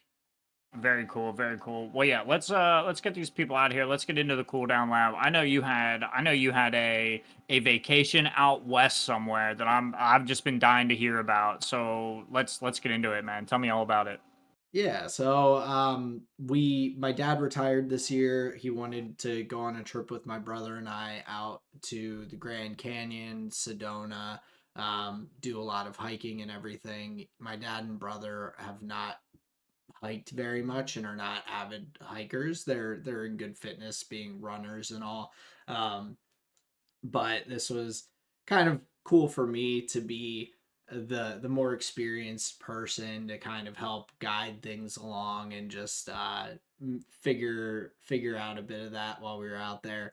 Sedona was beautiful. The Grand Canyon is unreal. For anyone who hasn't been there, I would highly recommend it, just because it's you can see pictures of it and see the scale of this wonder of the world, but until you're actually there, it's even like being there hard to really comprehend how large of a space this is. We did a couple of hikes at the Grand Canyon. We went down about a third of a mile in elevation, and we still had 2/3 of a mile that we could have gone down. So that is was kind of a cool experience to be like, this is, I'm looking up and I can't see the top of these cliffs above me, and I can't see all the way to the ground at the bottom of this place. Like it was a very cool experience. That also makes us part of, we found out from one of the people who work there that probably says this to everyone, that we are part of the 1% club. Apparently only 1% of people who visit the Grand Canyon actually hike into the canyon. Most people just hang around the top and take pictures and hop back on their tour bus and get on their way. Um, so that was pretty cool. But overall, just um, the experience, the hiking culture, and everything of like everyone being super friendly, the different trails and things, like people giving directions or helping each other out if you see someone along. One of our hikes in the Grand Canyon was a bit more remote, and the our turnaround spot had a little log book that people were like writing little notes and things in, for the next people coming through. And there was one other group that had gone that far that day. Um, for the trail we hiked, we saw maybe 4 people on that trail the entire time. So it was definitely one of the roads less traveled, but it was kind of neat to see just some of these on a bigger scale than what I'm used to when I do any hiking or camping and whatnot out here on the East Coast. So overall, just a very cool experience to get to have, and to go see some things that I had not seen before. Yeah, that's really exciting. How many days were you at the Grand Canyon for? So we were there for 2 days. Okay. So both days we did pretty decent hikes. The first day we did uh, the more remote trail. It was a little bit more intense than I think any of us Sure. had originally planned. Um, and also, it was kind of good to get a barometer of where we were at. My dad was not super keen on some of the sketchier spots of the trail. I think just the it's an interesting thing to be like, there are cliffs 4 feet to the left of me that if I did fall off that, I'm like 100% dead. Like there's Mm-hmm. no doubt about it, but there's no reason I would. But just being that close to like potential death in just kind of Mm-hmm. a um common, just daily scenario, like you're just going on a hike and you're like, you can see it right there, or like the Grim Reaper is just under that corner, was kind of a trippy thing, I think, um to experience. And I think my dad got a good feel for like the hiking he likes and the hiking he's not as keen Mm-hmm. on. And so Sure. um for the rest of the weekend, it was nice to be able to, from my perspective and being kind of our guide uh through the hiking experience a little bit, to be able to kind of divert away from some of those a little more risky or kind of sketchy hikes and things like that. Yeah, for um sure. That's really cool. I really enjoyed my time at the Grand Canyon when I was there. It was like many years ago. The one place I didn't go was Sedona. Now, what was that like? Did you enjoy Sedona? What's the Crystal Vortex? So Sedona is beautiful. You kind of come out of the mountains, and there's just red rock mountains all around the Sedona area. Um, I didn't know much about Sedona until I got there. We were kind of learning. It's the town has a lot of little informational billboards. It's definitely a tourist destination.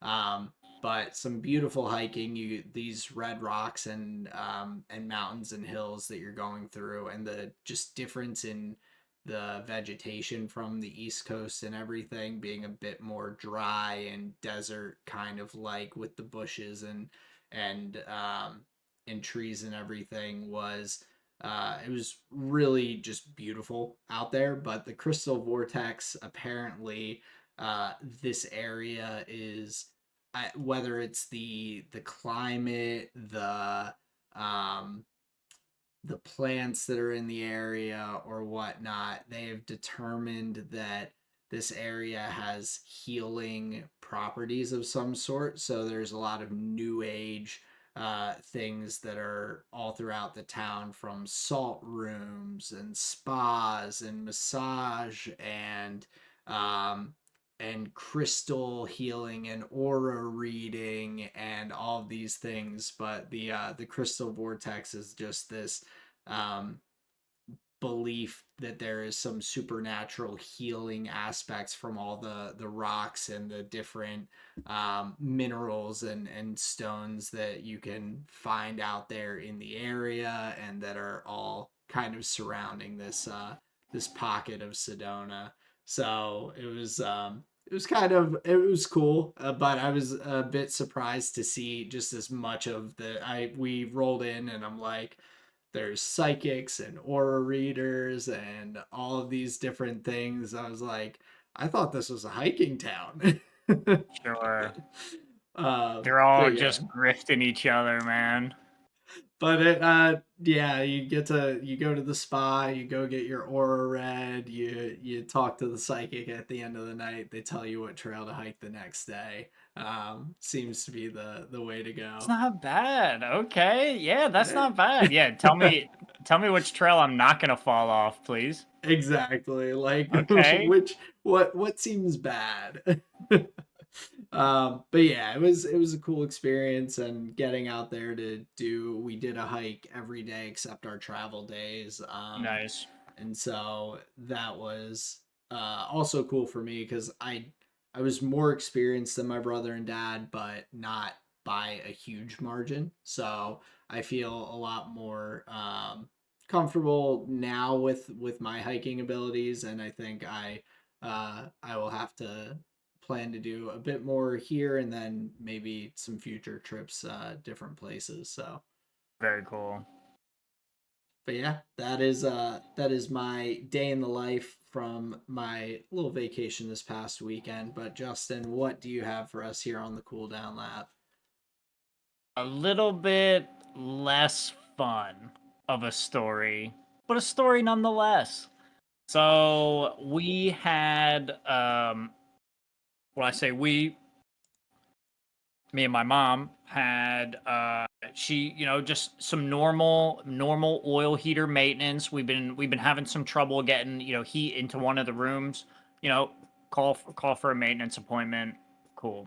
So maintenance guy comes, you know somebody we're generally familiar with. Um comes comes to the home, begins diagnosing the problem. I can now at this time, I'm in my room. I'm like kind of just waking up. It's like pretty early. I can hear them like traipsing through the house and heat's coming out here. What's this set to? All of these things. Okay, great. I kind of like drift back off to sleep. My alarm goes off. I wake up. All right, cool, ready to rock. I go downstairs, to shower, use the restroom, and the basement looks weird. It's all covered in water. What's going on? Usually there's just a carpet and some basement tile here. It's all covered in water. What's going on? Oh. I just immediately freak out. I just like I didn't know where to start. There were like a couple things flying in my head, but just my immediate reaction was just yell for my mom, like, what the hell happened? So I'm like, Mom. She's not even inside the house. She's like out walking the dog. So I'm like, wait, what? Like, what is going on? I start bailing water out of the boat just any way I can. Thank gosh my Oh. dad had he had like a pump, like a basement pump down here cuz Yeah. it had flood from rain before. So like he had precautions. So I'm like plugging that in, starting to like pump water, just having it fly just out the door, like from our Yeah. basement just out the door. And like all the while, as I'm like getting this stuff like kind of set up, trying to like just get water out of the house, I'm looking around. I'm like, where is this coming from? And in the back of my mind, like I knew that the heater guy was here. Like I knew like that the Right. company had Yeah. been here. So I was like, something must have went wrong, but what? And my brain, like it was searching and searching, but I could not. I was so panicked, I could not think of like a solution. My mom comes home, I get her attention, she comes down, she panics, but thank God she knew what to do because she was with the heater guy. she went back and it was like an output valve from the heater that the like guy had set Uh, improperly, so water was just pouring out of this thing like by the mm, bucket loads. My man yeah. had left already. Like he's in his truck, like he's not even here anymore. So my Oh, mom has to call the company. I'm trying to bail water out. She's grabbing literally every blanket in the house, just throwing them on the ground, just trying to pick up the water, yeah. right? It was Oh, crazy. It was so much water. water Event like just messes stuff up so quickly. It's crazy. So we had like the shop vac. Thank gosh, the tech who was here, he came back. Like he helped us clean up. Like once my mom got back there, she turned everything off. Like she had more of an idea of what to do than I did. So we were able to like get it all kind of cleaned up and managed. But what ends up happening now is like we didn't have heat like last night. We didn't have it into today. Oh, Like it's totally on the fritz. So this has been like a full like it's been like a full saga where even like the flooding of the basement isn't like the worst thing. It's how we don't have heat in this like 30-degree weather, right? So it was yeah. just Oh like man. it was crazy. I'm watching my PC parts, like all of like my plugins for, my wheel, my laptop, my monitor. I'm looking at them like literally like floating in a pool of water and I'm like, am I just effed here? Like am I just toast? Oh, Thank gosh my dad probably spent 10 grand on that the sump what's pump it thing. Yeah. no the what do you call it when the electricity won't go? It's like the Oh, the surge power protector, strip. Yeah. the power strip. You know, thank gosh that worked. Nothing was broken. There Shut was things nothing tripped down or and any. oh Yeah, man. exactly. But just like the fear, Jerry, like there was so much fear. My mom's freaking out. I must have said the R, like I called this guy the R word at least 100 times. I said the F word times 1,000.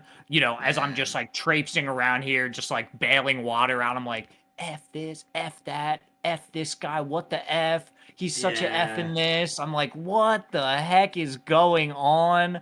My mom's like, It's go It's ahead. brutal. No, I've had some of those experiences at work. Like we had a couple years ago, one of our maintenance guys like broke a sprinkler head on the third floor of the building, and those things put out a ridiculous amount of water in a very short amount of time. It flooded out that apartment and the two below, where the people were like out, had to be out of their apartment for like 3 weeks, insurance claims for all of their damaged belongings and whatnot. And like my reaction in that, when I heard what was going, I'm like kind of doing the same. I'm like grabbing as many towels and anything that I can find to like try and soak up water until they get the shutoffs turned and everything. Um, and everyone handles those situations differently. The dude who broke it was like freaking out, like having a breakdown. He like went outside and just like left the problem because he was just so overwhelmed with the situation. And I'm sure being like, I'm gonna lose my job, I'm gonna like all Mm-hmm. these different things. um but yeah, just needless to say, those situations suck, and water is brutal. It is the worst. Yeah, and that was a very intense way to wake up, I would say. Yeah, so I'm just thankful that my dad he has the basement set up in a way where it wasn't the worst thing that happened. Yeah. I like it feels like there was like a little bit of forethought. Maybe it's like happened before or something like this. So yeah, not like the worst thing, not a whole lot of damage. It was more just like the surprise and kind of like the fear that something like Oh yeah. worse or bad was gonna happen. But yeah, that was crazy. And then for, like to be in the cold and all that, it's been a bit of a saga here, but I Yeah. appreciate you telling me that, you know what it feels like for, water damage and having to clean that up, because yeah, that's something, but yeah. Yeah, not exciting of a story for sure. But I hope that the heat gets back working properly soon, so that you're not too chilly over there in these Pennsylvania start of winter. It turned very quickly. Yes, it did. It came on pretty quickly. I'm sure not as warm as it was in the Grand Canyon out there, but yeah. Oh, I have a feeling it will all be pretty good here shortly. But yeah, that was my day in the life story there for you. I'm happy that you guys had a good time at the Grand Canyon. Happy that you and your brother and your dad were able to spend some quality time, and learn a little bit as well. So that sounds like a lot of fun. Yeah, definitely a cool one. And of course, for the ladies and gentlemen, thank you for sticking with us. We wrapped up the cool down lap here, so that brings us to the end of the episode. As always, thank you for your time listening, spending with us. We really appreciate you, and are always excited to put these episodes out after the race weekends. Thank you very much for tuning in. We appreciate you. We look forward to seeing you for the final three races of the 25 season. We look forward to seeing you there. Thank you very much, everybody. Peace out. See ya.